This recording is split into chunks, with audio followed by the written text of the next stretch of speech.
And we're back. This is part 2 of You, season 3. Yeah, so she came very close to putting an end to Joe um, for her own insecurities. Because, like I said, because her brother, her twin brother, is no longer her rock. She has, and her mother is a mess. There's really nobody whom she can confide in, and whom she thought she could confide in, like in Joe. Joe has his patterns. And even though they even seek therapy, the therapy scenes are very reminiscent of like The Sopranos with Tony and Camilla. No, what was her name? His wife's name. I forget her name. Sorry. Um, Carmela, I think.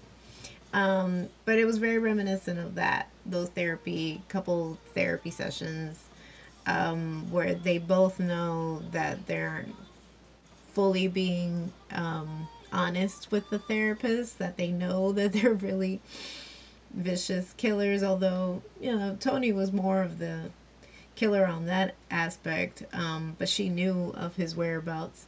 The same thing here, but both of them are killers.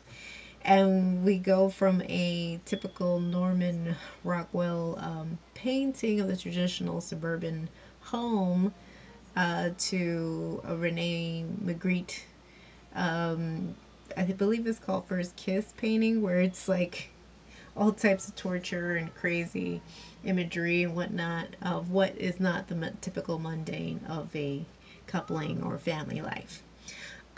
Which again brings me back to my point of her insecurities. Now, she can't stand the fact that, unfortunately, Joe hasn't outgrown that pattern, and neither has she, because not for nothing, maybe reluctantly at first, but she does eventually give in to the sexual tension that she has with the next door neighbor's kid, well, stepkid, Theo.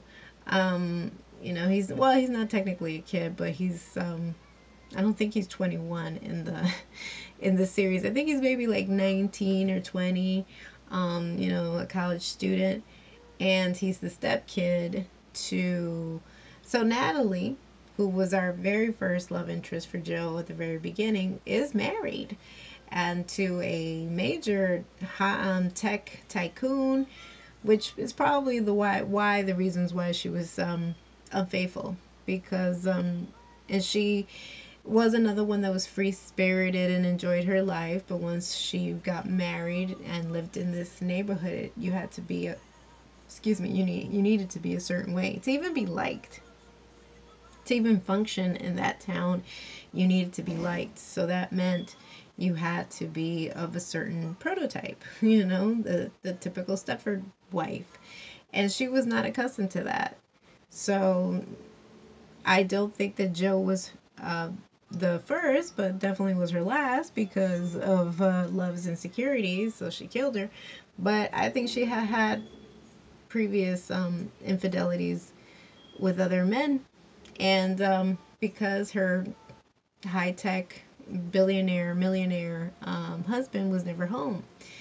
And he wasn't really much of a great stepdad either, but he was present in this boy's life. And now that he's visiting him and sees this hot neighbor, he wants dibs on her. And when push came to shove and they had a moment of weakness, they had sex. And Joe had no idea. Joe was he was still very much attracted to his wife, but after a while, with her having this nonsense and these triggers where she would just injure and kill people just on a flippant, based on emotional rage, he couldn't take it.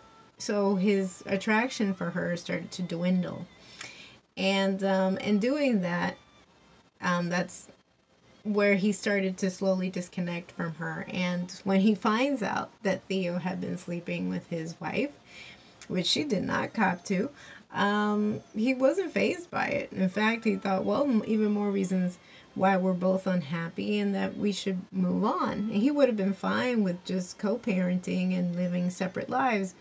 But even at that last dinner, that last episode, episode 10, titled "What is Love?" we don't know what love is. Love is all over the place and gets upset when, Joe is at least having a moment of honesty, letting her know that yes, that he has emotionally moved on, which is weird because I don't think much time has passed since the baby's been born. But again, maybe they were just too much alike that they wouldn't get along eventually. And so in that discussion, he finally fesses that he knew about her infidelity, which kind of catches her off guard. I was like, well, you don't see me killing, based on that, but you are. So, and it also proves that she wasn't happy either. She just was forcing this cookie cutter life, had forced herself into this personality. She was slowly kind of mingling and intermingling and adapting to the environment based on this like social media mom influencer life. And she was fitting in, but her insecurities is what kind of like broke the camel's back, because he couldn't take it anymore. So what she thought she would get away with, like she had previously with her first husband, who she killed, and she admits that it was because she didn't know how to handle this particular toxic plant. She wasn't expecting for him to have Googled the information and got her back good. He not only paralyzed her, but killed her. He stopped her heart. But that's the thing. And that's what I'll say in terms of this cliffhanger, because we don't necessarily know. A lot of people on YouTube have already speculated, did she really die?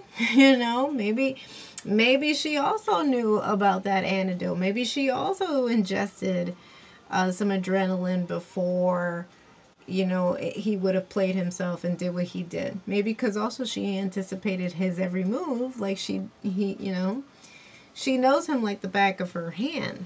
And like I said, I mentioned in the other video, she's a lot more astute than him. So there is a possibility. I don't necessarily know. It just all depends on the showrunners. But it would be interesting if they brought her back for season 4, because they have been greenlit for season 4. Now, for Joe to wiggle out of this, literally wiggle out of this horrible marriage, he is able to, they had already framed another person for Natalie's death, which was another neighbor named Gil, who was, again, this is where the theme of the anti-vax thing, this was a parent that was not pro-vaccination, and the topic at hand was measles. But there are a number of parents that are like that. They don't want to have their kids inoculated.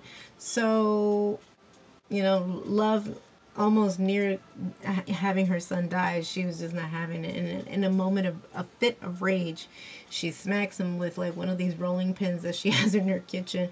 She didn't kill him, but she came close, and they were gonna just kind of like drag it out, but then they wanted to extort him or blackmail him so he can live. But then he finds out that there was a crime happening in his own family, to the point where he just couldn't take it and he commits suicide. And so they framed him. They framed Natalie's murder based on that. And not for nothing also, Natalie's husband is played by, he's a Silicon Valley type tech entrepreneur. His character name is Matthew, but it's Scott Speedman. And if he looks familiar, again, we're talking about how we're bringing back all these actors from yesteryear. Not that I'm saying they're old, but we haven't seen them in a while. Since Felicity and Underworld. Perfect timing for Halloween. Remember Underworld? I love that movie. It's one of my also favorite, all-time fave vampire movies. But yes, we see him, he's getting back into the whole swing of things and stuff. Maybe he's done some indie work. I'm not familiar, but again, just seeing him again in mainstream. Yay! So we saw him. Also, I want to make mention, and he becomes obsessive in this season because he's relentless. He's like, there's no way that it's possible that Gil, this like nerdy person, was having an extramarital affair with my wife, my hot wife. So he didn't buy that for a second, and he was also on the pulse that he was like, it has to be these two crazy loons that moved in next door. But anyway, I will say that Sherry, I want y'all to Google this because I think they were fabulous. The person that played Sherry, the actress, her name is Shalita Grant. She's done a number of work of other parts in major shows that are now on the air. And I want you to Google Travis Van Winkle, who played Carrie. I honestly think they were the breakout stars of the season. I love Joe and Love, but Sherry and Carrie, I could watch a show just on Sherry and Carrie. And the fact that they weren't victims at the very end, they were able to survive. They got out of the cage. They found the key because they figured it out. They were like, no, I know that these two don't trust each other. And that the fact that there's a keyhole facing inward, they were like, no, there has to be a key in here, and they're able to survive. Joe wiggles out of this hideous situation by framing his wife, has writes a fake suicide note to, I guess, the community of where they're living, and butchers himself, cuts his 2 toes, and makes it seem like his wife, Love, had baked him in a pie. He also makes sure that Henry isn't just left wandering, so he leaves him with his ex co-workers, because in that little community of librarians there was a number of workers there, and one of them was hold on a sec. Dante, he's the blind librarian who's also a gay coupling. He's married, and they have been trying to adopt. The actor's name is Ben Mayle, I believe. Correct me if I'm wrong in the comment section. But yes, and so he leaves Henry in his care because he didn't want his child to be basically placed in the foster system like he had been.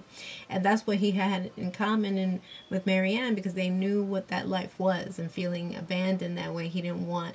And though it's hard, because you see also that there is a moment where he meets his mother when he was still very much a child by chance, and he sees that she had moved on with her life with another kid. So he has a half sibling, he has a half brother.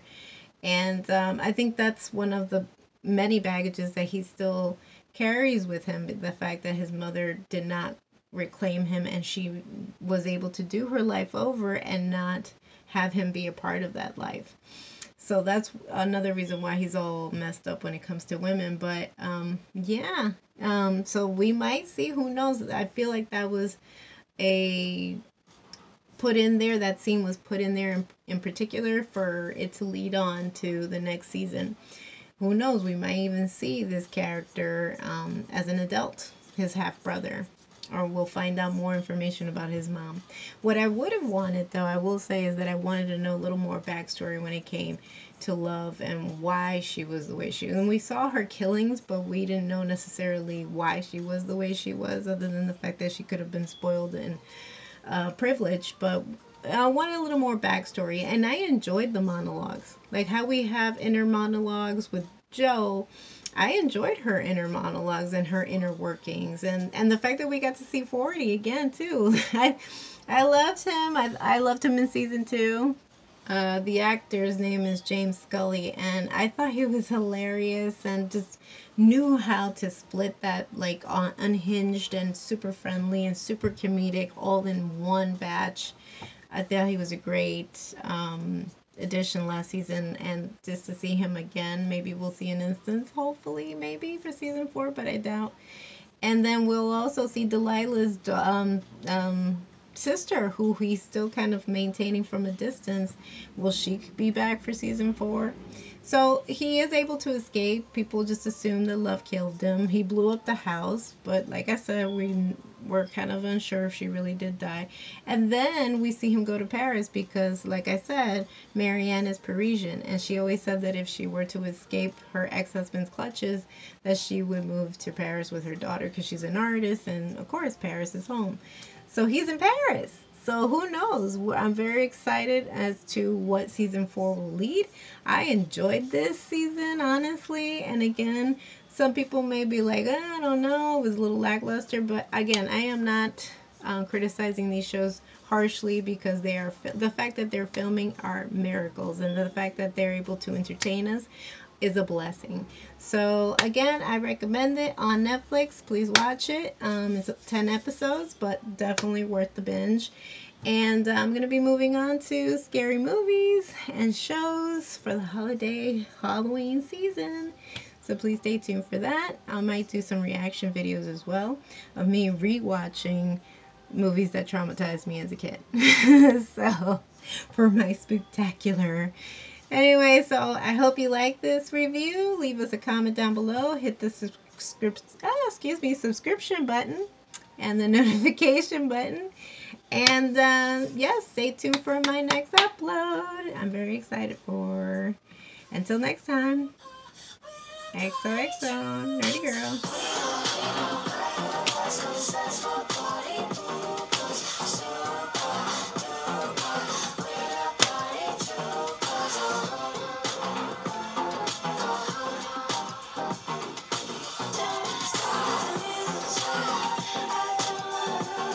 Alright, y'all. Till next time. XOXO, Nerdy Girl.